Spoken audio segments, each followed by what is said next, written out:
Greetings to all and warm welcome to the session. I am Mrs. Walton from Buffalo City Metro Education District. The topic for today is going to focus on poem Midterm Break by Heaney. First, I want us to look at presentation outline. We are going to look at 2019 diagnostic report that is the concerns of the chief markers based on the performance of the grade 12. We are going to define a poem. We will be looking at features, elements of a poem, subject, form, sound devices, imagery, mood, tone, and themes. We are going to analyze a specific poem, Midterm Break, that is prescribed for grade 12, first additional language, and grade 11 home language. At the end of the session, we are going to have an assessment activity. Right, let us look at the diagnostic report. What are chief markers' concerns? The concerns are that learners cannot acquire insight into the text without having mastered knowledge of the content, meaning that learners must master the knowledge of the content. They must read and understand their books very well before they sit for the examination.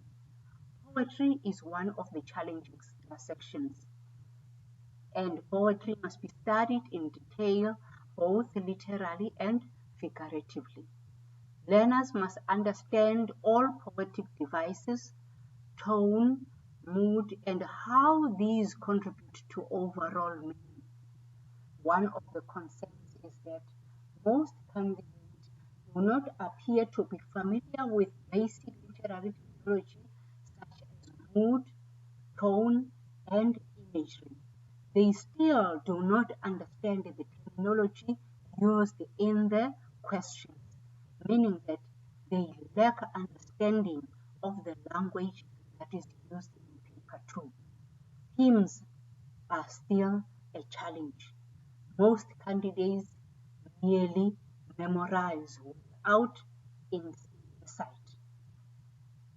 With home language, fewer candidates responded to poetry essay, that is question 1, meaning that our candidates still struggle. They are struggling to respond as expected. They lack skills on how to write poetry essay.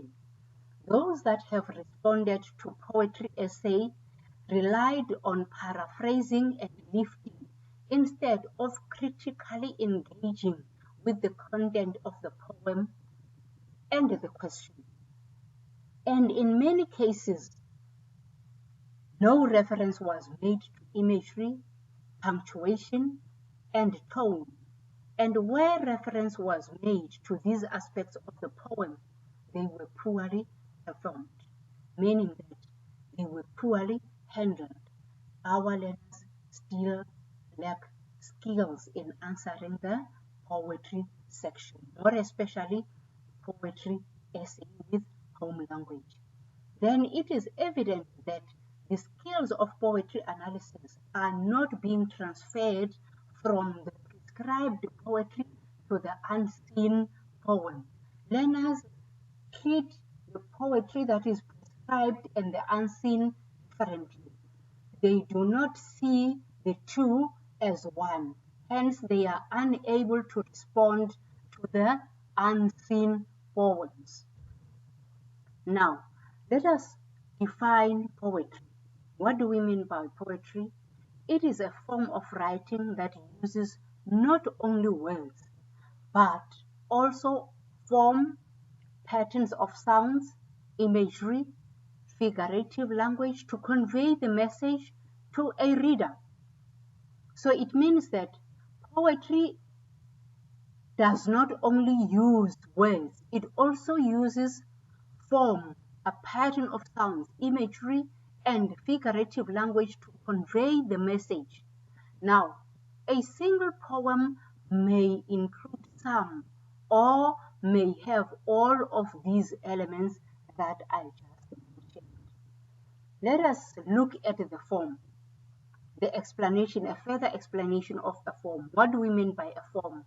A poem's form is its appearance, the way the poem is structured. That is referred to a form. Poems are divided into lines. Many poems, especially longer ones, may also be divided into group of lines, and those group of lines are called stanzas or verses. They are not called paragraphs. We find paragraphs in short stories or in the novel, but with poem we refer to them as stanzas. Stanzas function like paragraphs, of course, in a story or in a short story. Each one contains a single idea or takes the idea one step further, meaning that each paragraph has a single idea. You don't find all paragraphs talking about the same idea. Each and every paragraph contains a single idea. They have lines and not sentences. We use lines in stanzas, that is in the poems. Hence, you will see or you will realize that in your examinations, if you are asked to answer a question, you are always referred to a line. So it means that you are not going to generalize when you are answering a question, but you will answer a question based on a line. Now, let us look at sound devices. Some poems use techniques of sound, such as rhyme, rhythm, and alliteration. Not all poems, but some of the poems. They use alliteration, they use rhyme, they use rhythm. So what we mean by that, you need to understand the difference between the three. You need to understand what we mean by rhythm, what we mean by rhyme, and alliteration. Now let us look at a rhythm. A rhythm, it refers to the pattern of beats or stresses in a poem. It means that there can be a uniform or a pattern in recurrence of beats or stresses in a poem. Poets use patterns of stressed or unstressed syllables to create a regular rhythm. So it means you will see and hear the syllables that are having the same pattern, the same beat, and then you may conclude or you may decide and say this poem does have a rhythm or not. Now let us look at a rhyme. A rhyme is a repetition of the same or similar sounds, usually in stressed syllables at the end of lines, but sometimes within the lines. It is not obvious that we find rhyme at the end of the line. We may find rhyme in the middle of the line. Look at the example that I'm having here. This line reads as, there are strange things done in the midnight sun. Done and sun. That is the rhyme. But now if you look at this word here, the word is in the middle of the sentence and sun here is at the end of the sentence. So the fact is we may find rhyme in the middle of the sentence or at the end of the sentence. Rhyming pattern that is created at the end of the line may be identified by A, B, or A, B, or C, D, C, D, or E, F, or what you need to do here is to look at the last word of the line and find a sound. If they sound the same, that is the last word of the first line and the second line, it means they are having the same rhyming pattern. But if they do not sound the same, it means the rhyming pattern will be A followed by B. And then the line 3, if the sound is the same as A, it means you are going to have A, B, A, and so forth.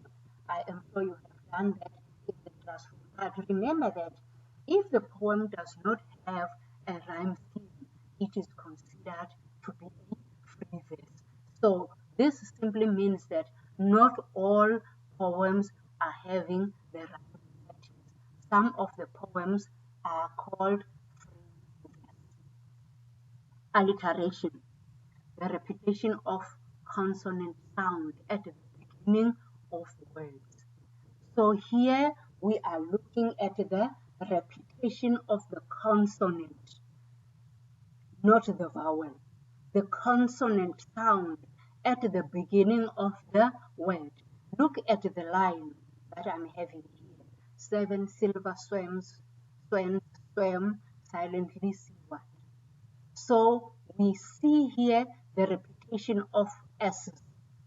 At the beginning of every word, there's S. So this means we refer to this sound device as an alliteration. Then assonance is the repetition of the vowel in a single word or in a series of words. It may be a repetition of a vowel or of a consonant. But now look at the example here. It's a repetition of the vowel in a single word. For example, the engineer. Engineer, if you look at the word, it has got double E, meaning that it's a repetition of the vowel. And you go on reading, the engineer held the steering, meaning there's another repetition of the vowel, and so forth. So we refer these two as the assonance. Onomatopoeia, words that are used to represent a particular sound. A poet or poets may use sound to represent a particular sound, and we refer that to as onomatopoeia. I'm having an example here, crash, boom, bang. You may bring your own, but if the word that is being used has got a particular sound, it means that we speak of onomatopoeia. Repetition, the repetition of a particular sound device to create an effect. We use the repetition to create an effect in a line, meaning that to emphasize something. A poet may repeat words, or a poet may repeat lines within the poem. That is referred to as the repetition. Taking an example of the poem Still I Rise. Look at the number of, many times we are seeing the use of I rise or Still I Rise. If you look at the last stanza, the last 3 lines of the last stanza, there's a repetition of I rise, I rise, I rise. We refer that to the repetition, trying to emphasize something. So we need to be careful of that. Let's further look at imagery. Poets use words that are appealing to the reader's senses. We have different senses, the sense of sight, sense of sound, touch, taste, and smell. So a particular word may be used to represent or to appeal to the senses of the different readers or of the readers. Figures of speech. Figures of speech are a special kind of imagery. Hence, we spoke about different senses. Now we have figures of speech that are kind of imagery. They create a picture by making a comparison. We have personification, we have metaphor, we have simile. I am sure we all understand the difference between the three. But what I would like to emphasize is that most candidates are able to identify the figure of speech in their question papers, but they are still having a challenge in explaining or justifying why is the figure of speech appropriate to be used? So it means we need to practice, we need to understand the figure of speech and understand its appropriateness. Why is it used in a particular line? For sure, we know the meaning of personification, where we give the features of a certain object, the features of a person, where we are giving it symbols, that is, we are making it as a person. And then we do have an understanding again when it comes to a metaphor. That means we are comparing two things without using words like and as simile. Remember, with a metaphor and simile, they work differently. With simile, we use the word like, as, to compare two things. But remember, at the end, you must be able to explain why are we using a simile in that sentence, why are we using a metaphor or personification for that matter. Paradox. What do we mean by paradox? A paradox is a statement which is self-contradictory but which contains some truth. It means that here the statement, one statement is self-contradictory. It has got two statements. For example, look at this statement here. One has to be cruel to be kind. We are having two things here. We are having cruel, we are having kind. We are using two words. That is the adjectives here, cruel and kind. So we need to understand that this sentence or this statement, that is the line, it is contradicting itself, because one cannot be cruel and be kind at the same time.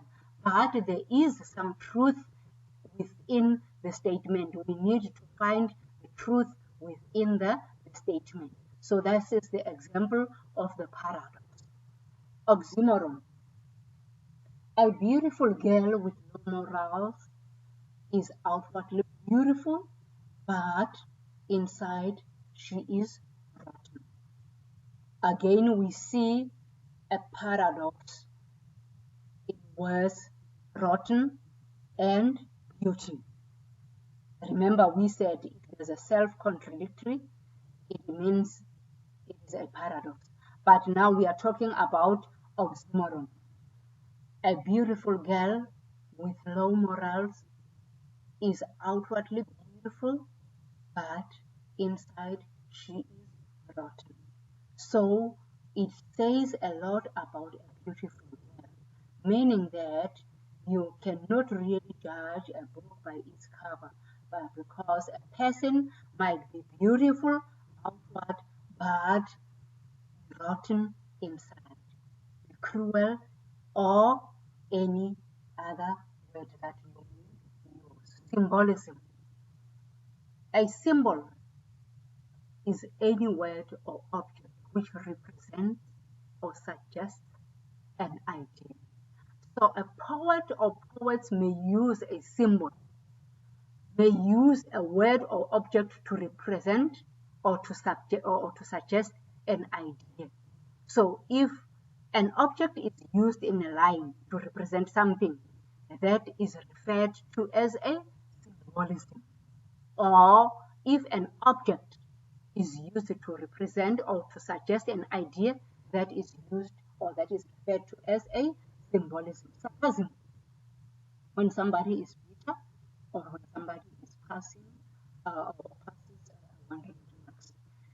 Sarcasm reveals the speaker's attitude or feelings. So it depends on the remarks that are being passed.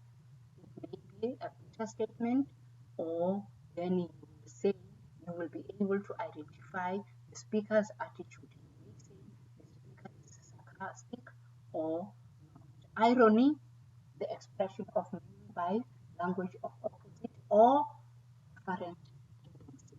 We all know this, and this is also a challenge with in our examination. Most learners cannot explain the two sides of irony.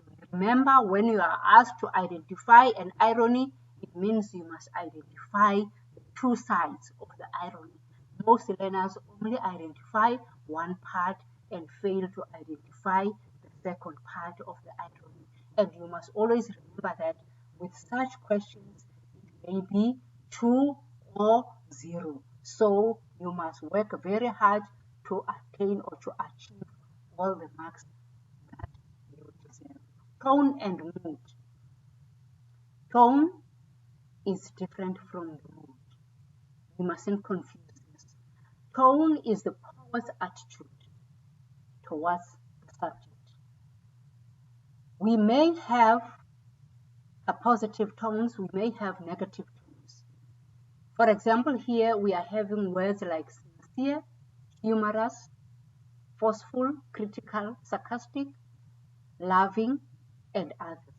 So we need to be able to identify the tone, meaning that the attitude of the poet towards the subject. And then the mood, when we speak of the mood, we mean it is a term used to refer to the atmosphere the poet creates within the particular work, or within his particular work. The atmosphere that is being created. The tone, the choice of words may create the mood. That is now the atmosphere. So we need to differentiate between the tone and the mood. Here, when we speak of the mood, it means the feelings of the poet's words choice, that is the diction, the choice of words that are being used in a line. Themes. Theme is a central idea. We all know that. Themes of a poem is the central idea or the main idea. So we need to understand. Poems may have one or more than one set of themes. So we need to understand, because we are also going to be asked in the questions or in the examination to answer, to discuss the theme. So you need to read your question and understand what does it say. It may ask you the theme from the line or the theme from the poem as a whole. So you mustn't generalize if you are asked to answer the theme or to discuss the theme in terms of reference to a specific line. So we need to understand. We must be able to identify. Ask yourself, what idea or insights about life or human nature have you found in the poem? So you need to understand the central idea, the main idea in the poem, and then you will be able to discuss your theme. Now, what we are going to do is to analyze a specific poem. We are going to use a sift method, meaning that we will be looking at the structure of the subject structure, image, intentions, feelings, themes, and tones. We are going to analyze a poem, Midterm Break, by Heaney. Before we analyze the poem, we are going to look at the background of the poet. We will look at the context of the poem, the title, of course. We are going to look at certain vocabulary. We are going to look at the overview. We are going to look at the comprehensive analysis. We are going to identify tones and themes and perhaps the figures of speech that are being used in the poem. Midterm Break by Heaney. Let us first look at the background. It is very important that we understand the biography of the poet, because it will make us to understand where the poet is coming from. So, who was Heaney? He was born in County Londonderry, Northern Ireland, on 13th of April 1939. He wrote many famous poetry collections. He was a professor at Harvard and Oxford universities. He won the 1995 Nobel Prize in Literature. He died in Ireland on the 30th of August 2013 at the age of 74. Now let us look at the title, Midterm Break.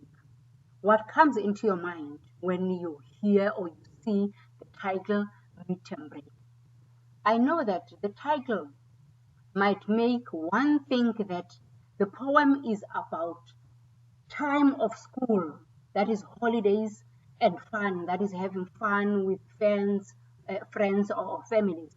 However, it is ironic that once you finish reading this poem, you will realize that it is in fact a break in the family. The poem is about the fractured family unit. It's about the break. It is a reference to the cutting of ties between the speaker and his younger brother who has died from the car accident. Midterm Break, that is a poem, is about a fractured family. It's about cutting of ties between the speaker and his younger brother. This could also refer to the end of a life. The irony is that the connotation with the school break is holidays and fun. If we are talking about the school holiday, when we talk of break, we know that we are talking about holidays and fun. But in this case, the poem is not about holidays and fun. The poem is about death. That is the irony. Midterm Break is about childhood memories. There's an elegiac tone at the beginning of the poem. It is being established, meaning that there's a sad tone, a mournful tone at the beginning of the poem, because the poem commemorates a dead person, that is a dead young brother. The poem is about the death of Heaney's younger brother, Christopher, who was killed by the car accident at the age of 4. Let us look at the structure of the poem. The poem is told from the poet's point of view, of course, meaning that it is Heaney is telling the poem about the death of his younger brother, who is 4 years old, Christopher, and how people reacted to the situation, including himself, how people reacted to the situation. The poem successfully conveys Heaney's sense of grief through various poetic devices such as metaphor, simile, and alliteration. So you need to take note of this, because we are going to identify such poetic devices in the poem. The poem has no specific rhythm, but a full rhyme is found in the final 2 lines of the poem. The poem has 7 stanzas and 3 lines per stanza. So it means that we have 3 lines per stanza, per 7 stanzas. Now I want you to look at the poem. I am not going to read the poem, but we are saying it has got 7 stanzas. Here are the stanzas, 7 of them with 3 lines. Now we are going to analyze the poem, but before we analyze, there are certain words that I want you to take note of. Sick bay. What do we mean by sick bay? Sick bay means a room where pupils go if they are ill. Hence, I have brought in the picture of the bed. I know that most of our schools they do have sick room. If the pupils or learner feels ill, the learner is taken to the sick room. That is the sick bay. Knelling, slow, steady stroke of a bell at the funeral service. Hence, I have brought in the picture of the bell so that it reminds you that we are talking about the bell. Slow, steady stroke of a bell at the funeral service. It means that the ringing of the bell is different from those of the church services. The flute, that is the soft murmuring sound of a young baby, the sound that is made by a baby. Remember, a young baby is just innocent and unaware of anything. So a baby is always murmuring, making a soft murmuring sound. So staunched is the stopping the flow of blood. We may use different objects to stop the flow of blood. Now let us look at the meaning of the stanzas. I sat all morning in the college sick bay, counting bells, mailing classes to a close. At 2 o'clock, our neighbors drove me home. Here the poem is told from the first person. We see that by the use of I in the first line. I, that is the first person, and there's a sense of isolation from the family. I sat all morning in the college sick bay. Sick bay, remember, we said it's a room where learners go when they are ill. Counting bells, nailing classes to a close. At 2 o'clock, our neighbors drove me home. Meaning that here there's an assonance here, that is the repetition of the consonants, of course.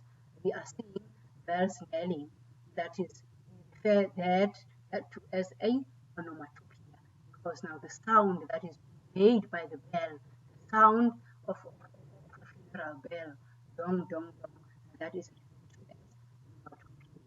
This stanza does not really explain the reason for the break, but Heaney's wait in the sick bay sets up a feeling that something is wrong. The use of the word nailing rather than ringing for the school bell has a connotation of death. So we know by the use of the word nailing is death that has occurred. Stanza number 2. In the porch I met my father crying. He had always taken funerals in his strides, and Big Jim Evans saying it was a hard blow. Here, the first line says, in the porch I met my father crying. Remember we said the poem is told from the first person. I met I. The use of I is now it says in the porch, meaning that the father is sitting in a separate area. Perhaps the father does not want to weep in front of the family. He does not want to be seen. Remember, fathers, we believe that fathers are very strong. They are not meant to cry.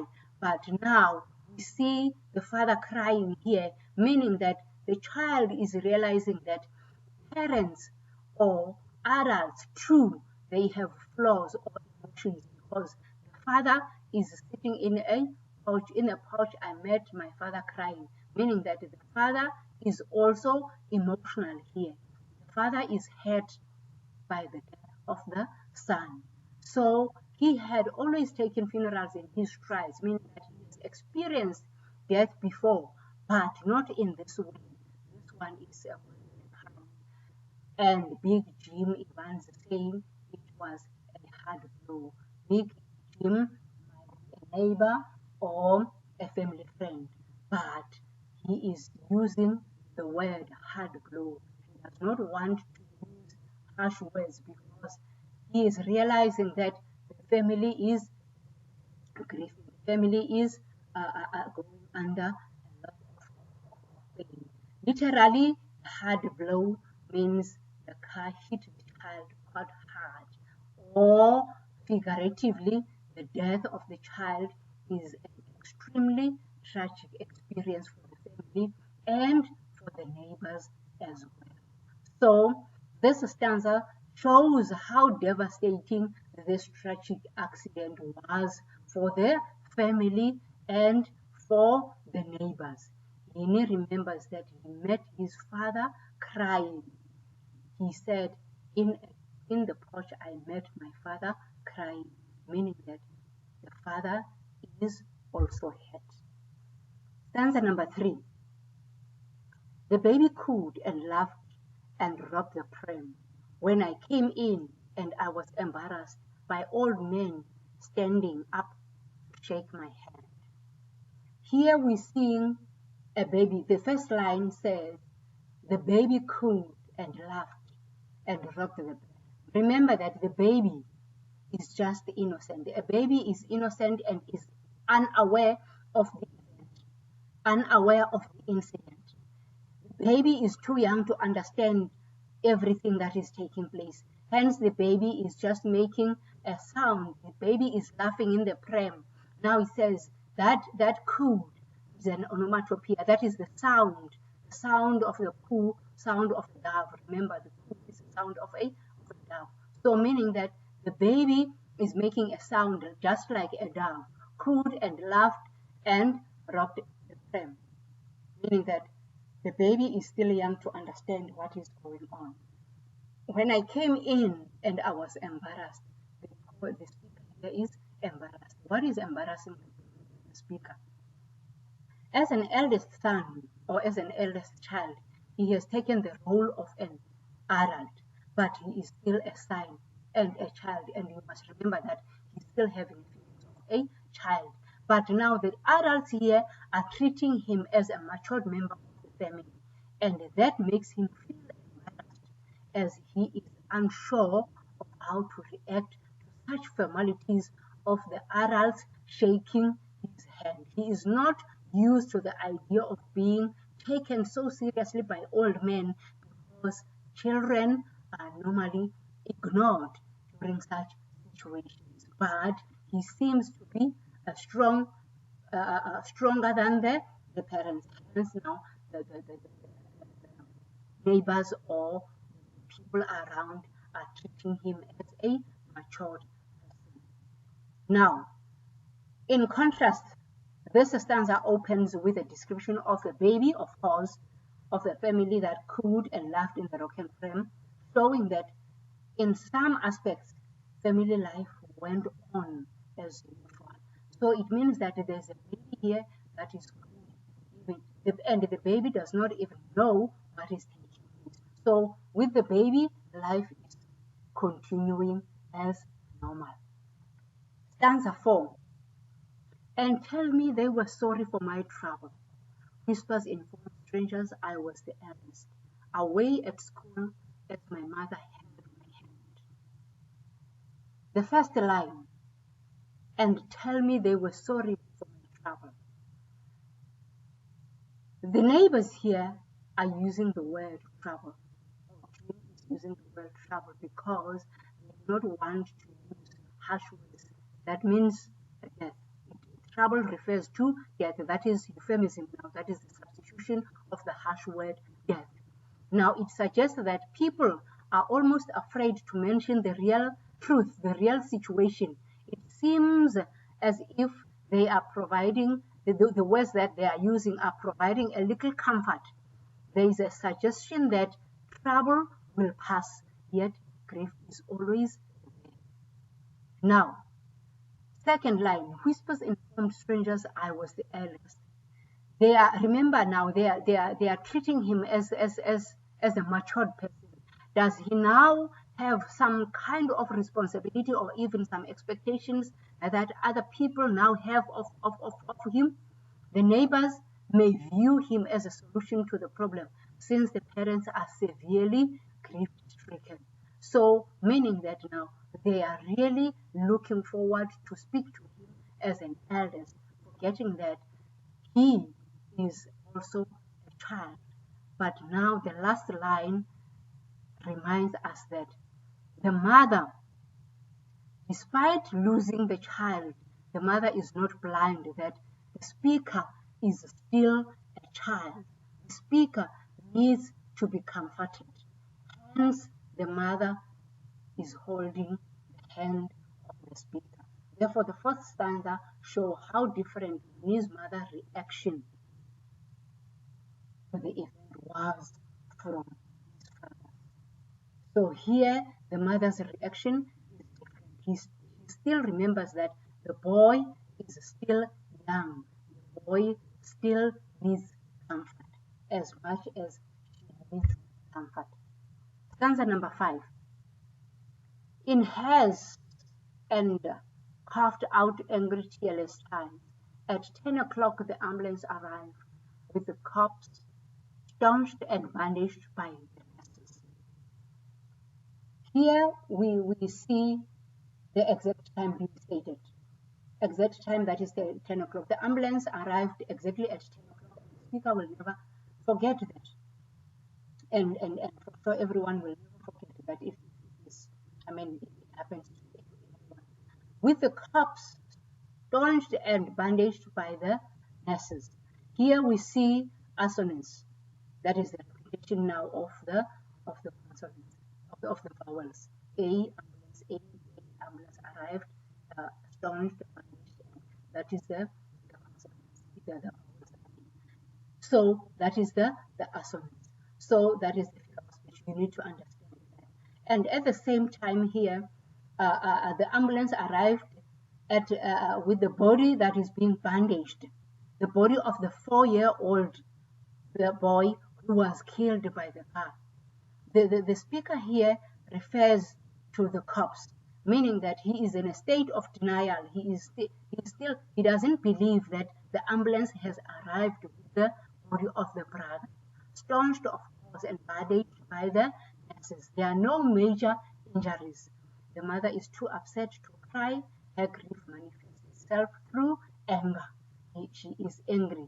It is also suggests that she has been crying for a while. It creates pathos in the readers as it expresses pure grief of the mother. Therefore, in this 5th stanza, Heaney describes in a matter of fact way that the ambulance brought him across, giving a sense that it is his first time he is thinking of the brother now, meaning that at first, remember, he was in denial. He did not really accept that the brother has died.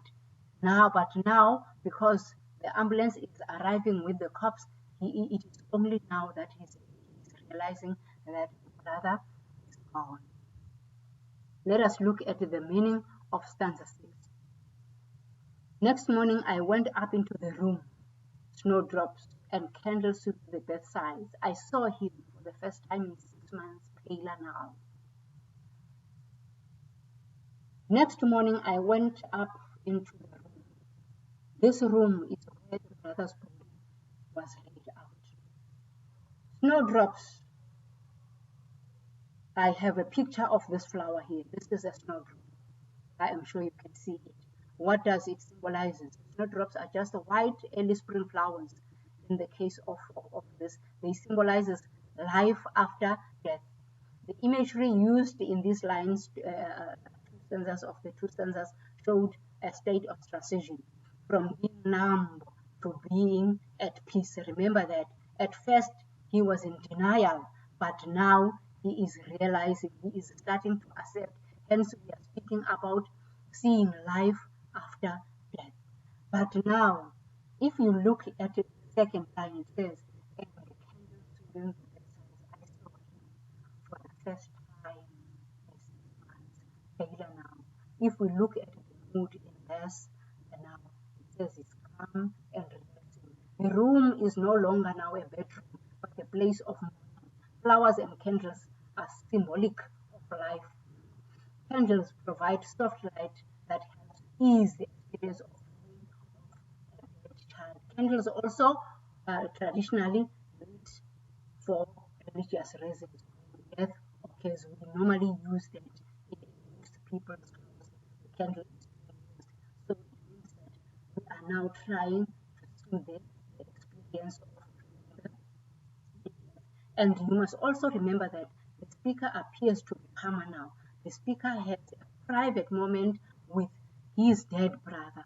We must also note that the poet never experiences his own emotions, even though there is a sense of grief or loss.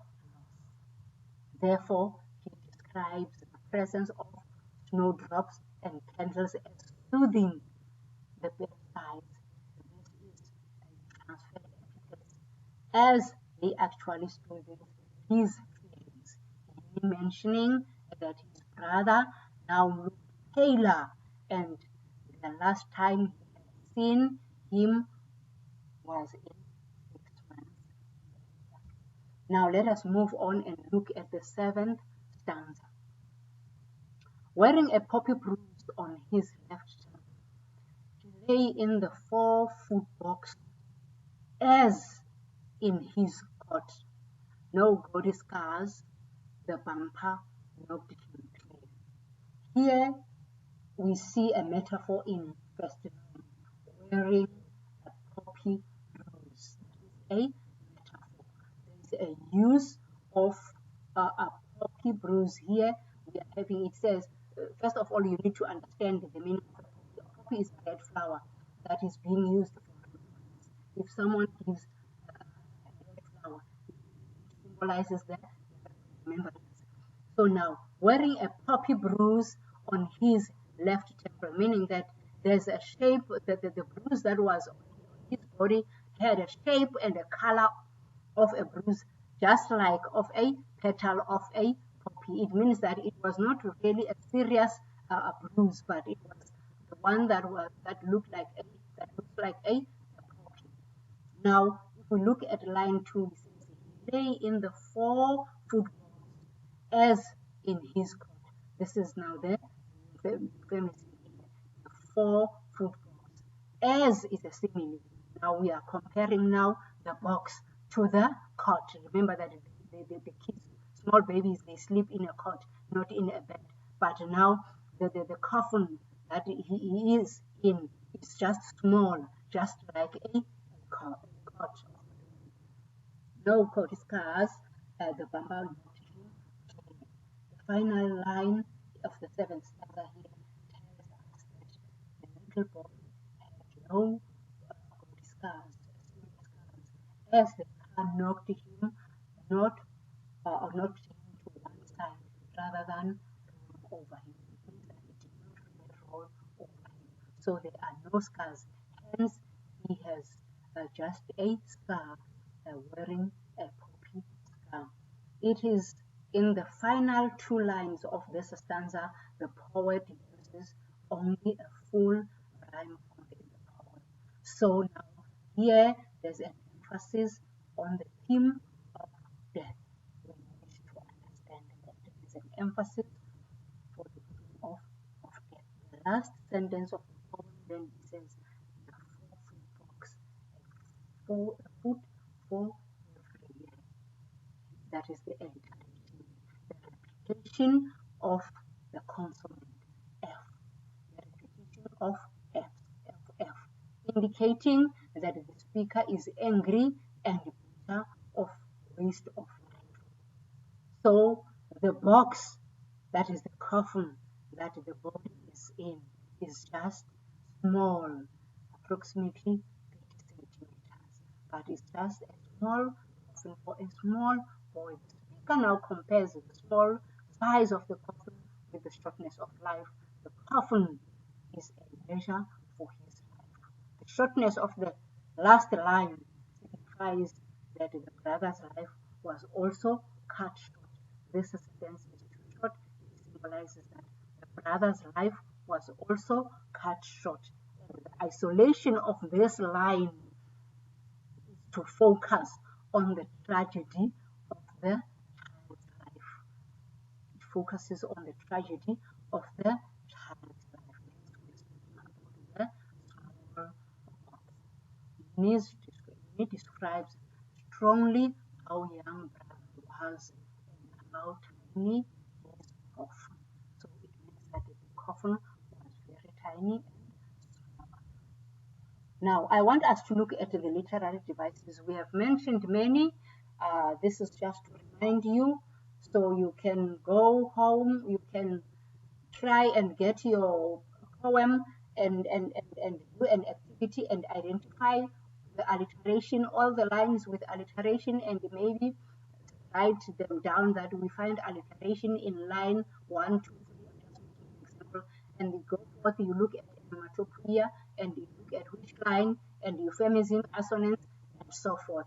We have mentioned all the literary devices that are used in the poem. So this is just to remind you. Now let us look at the themes. I have looked at 2 themes, the theme of death and the theme of mourning. First, let us look at the theme of death. Midterm break is written in the first person, remember.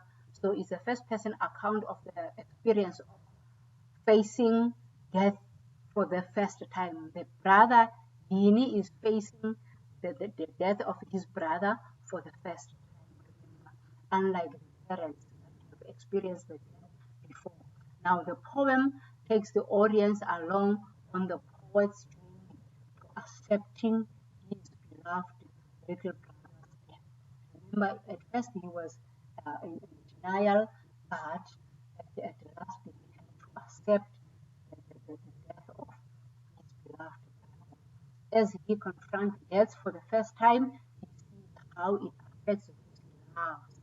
In the poet, he saw his father crying. The father was crying, the father was weeping and hiding himself, remember. And later his mother holds his hand because now he's comforting him. She's too upset to cry. Instead, she coughed out angry tears, jealous sighs. And the theme of mourning, it shows how death affects neighbors and the local community. The poet's neighbors, old men like Big Jim Evans, uses phrase like, "It was a hard blow," and "sorry for my trouble," meaning that they feel sorry for the family. They respect this time in the family. The neighbors show respect, of course, for the grieving family, for standing up and shaking the poor's hand or hands, of course. These are conventions that people use in the situation of a death. Then the poet focuses on his parents.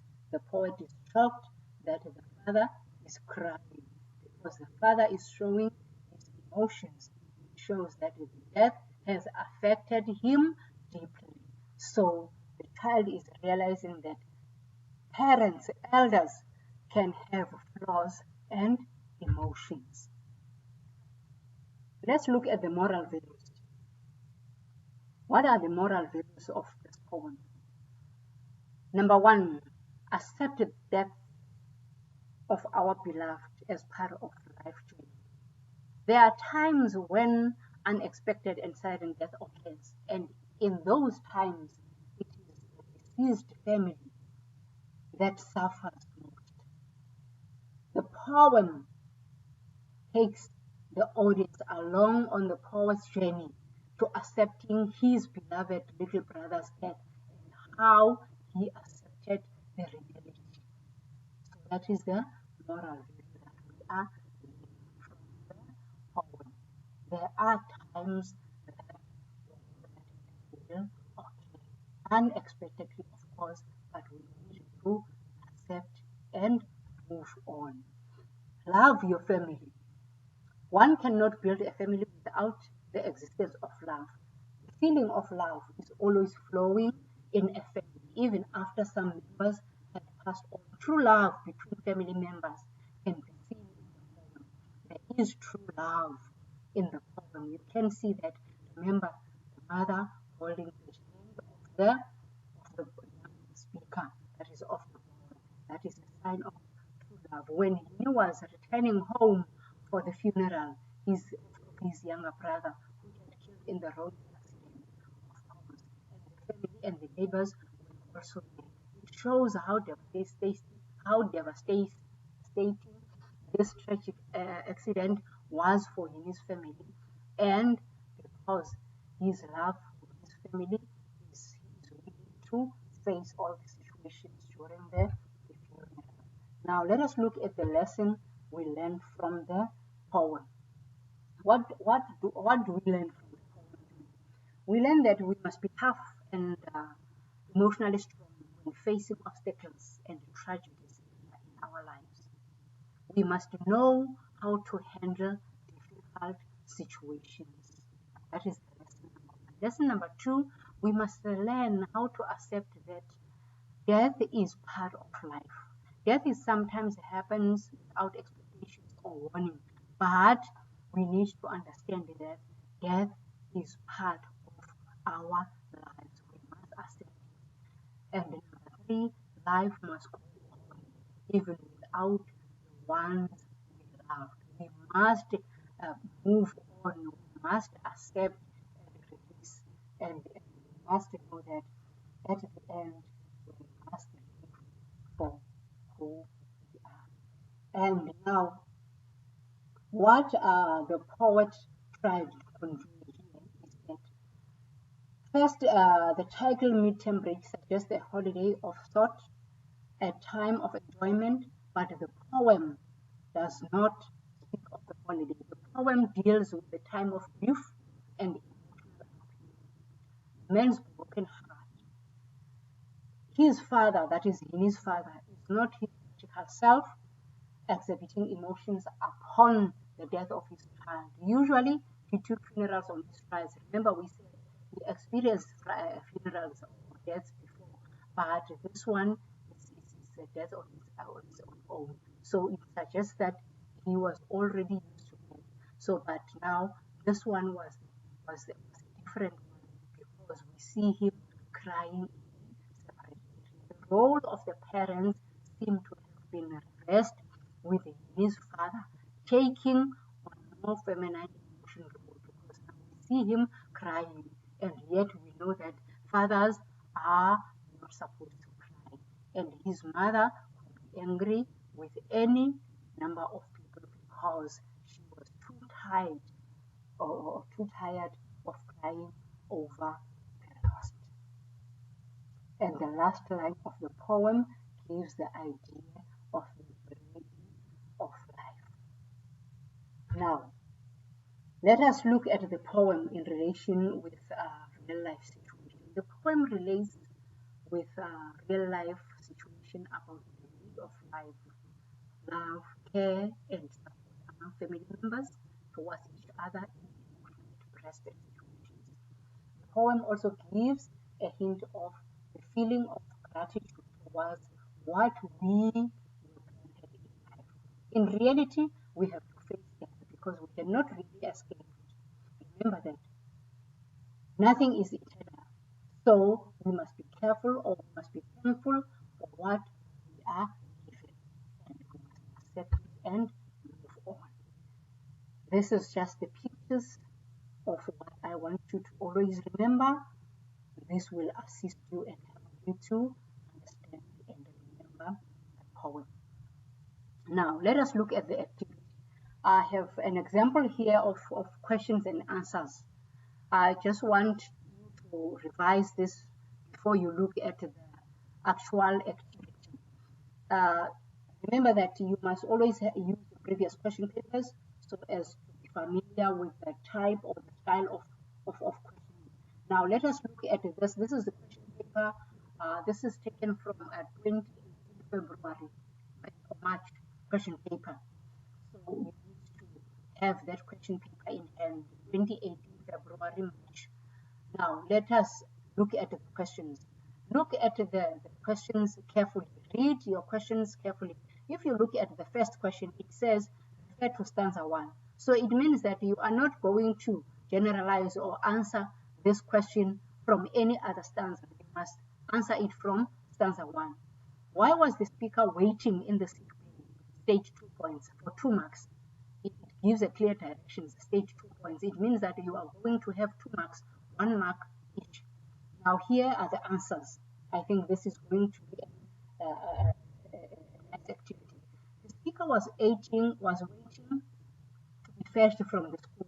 Remember that when we speak of the sick bay, that is the sick bay, more especially in the boarding schools. Now it says the speaker was waiting to be fetched from the school because his brother had passed away, and he, that is the speaker, had to return home. So these are the 2 points. These are the 2 reasons the speaker was waiting to be fetched from the school, because this is the second part of the sentence. His brother had passed away and the speaker had to return home. The second question says, quote 4 consecutive words in which, quote 4 consecutive words which indicates the speaker waited in the sick bay for a long time. 4 consecutive words, not more than 4. And remember that when we are quoting, we must always use the quotation marks. So it's only 4 words. I sat all morning. If you read your poem, it will show you that I sat all day morning. It refers that the speaker has been waiting in the sick bay for a long time. I sat in the I sat at morning all morning. So that is the answer. 1.2. Choose the correct answer to complete the following sentence. Here you write only the letter, and you must write only the letter that is correct next to the letter.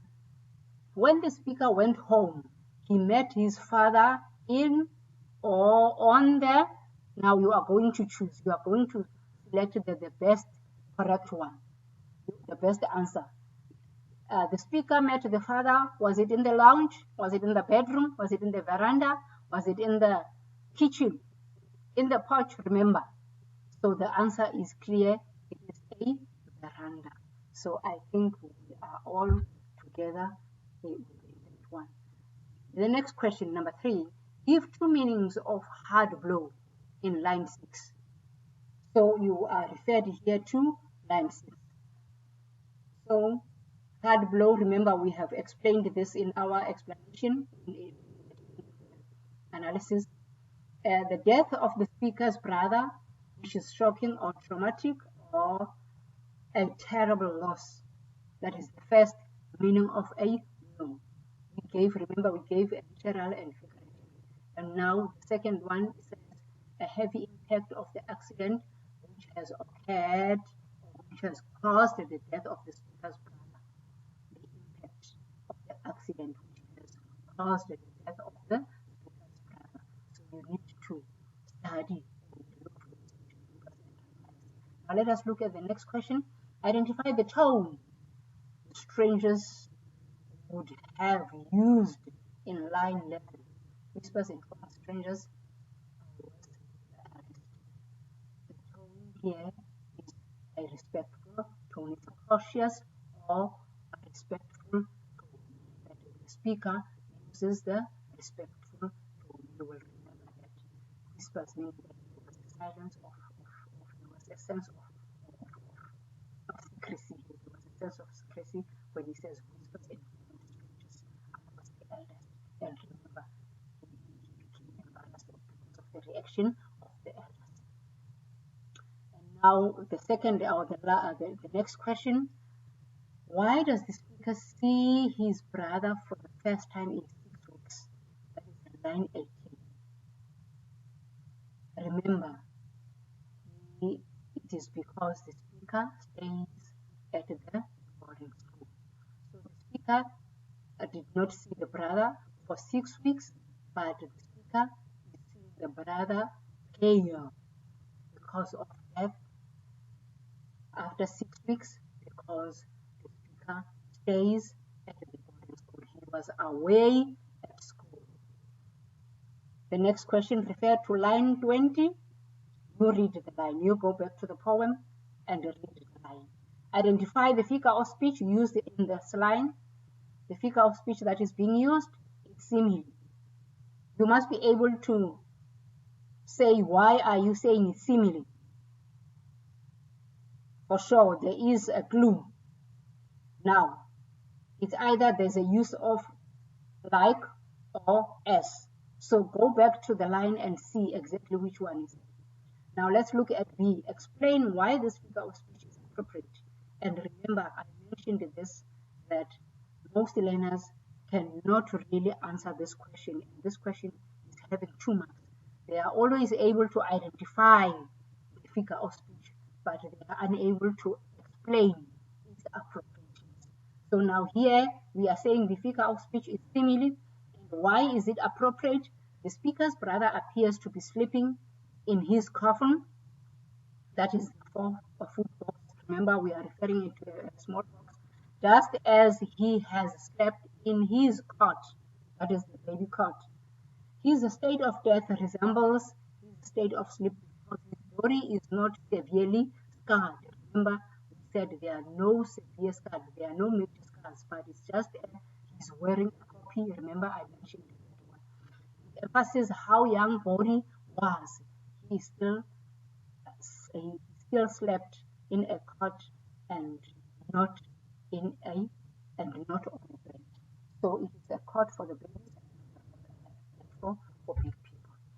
The next question: how old was the young boy who had passed away? I'm sure that one is easy. 4 years old. The second last question: discuss how the theme of fragility of life is evident in this poem. Here you are asked to discuss the theme of fragility of life in the poem.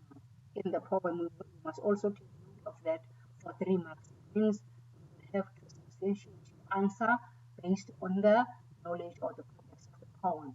Now here it says, the explanation of the theme of the fragility of the life should include the following points amongst others. The sudden death of the speaker's 4-year-old brother after being knocked by the car reminds the reader that life is fragile, because we are talking about the fragility of life. Remember now, we are talking about a young person, a 4-year-old who has been killed by the car. The death can come to anyone without any warning or at any time and at any time. The fact that the poem is about the death of such a young child shows the fleeting nature of life. So you need to speak around these points when you are discussing the theme of the fragility of life. This is giving you what to do. The last question, discuss the relevance of the title of the poem, Midterm Break. How relevant is the title? Now let us look at the response here. A midterm break is usually associated with a short break away from school. Remember, especially when you are staying in a hostel away from home. I said the irony is that in this poem, the speaker takes a break from the school in the middle of the term to go back home because his brother has passed away. So, figuratively, the family is broken after the death of the speaker's brother, as the number of people in the family is reduced. The family is emotionally broken or devastated. So this is the title of the poem, how relevant it is. So you need to speak of the relevance of the title in terms of the death and in terms of the school. Now let's come to your activity. Here is your homework. I would love you to take a pic of this because I won't have much time for you to sit and write all the questions one by one. Please take note of the questions.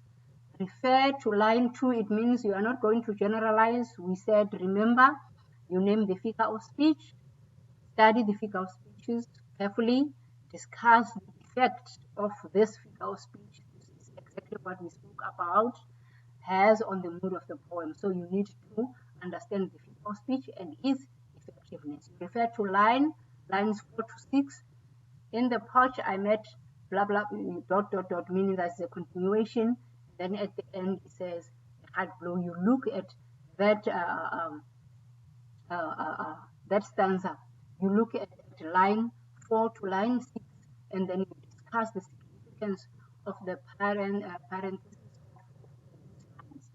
You discuss the ambiguity of the words a hard blow in the context of the poem, and then you do also number 3. You refer to line number 13. You don't just answer anyhow or according to your own understanding. You go forth to number 4 and number 5 and you answer the questions as required.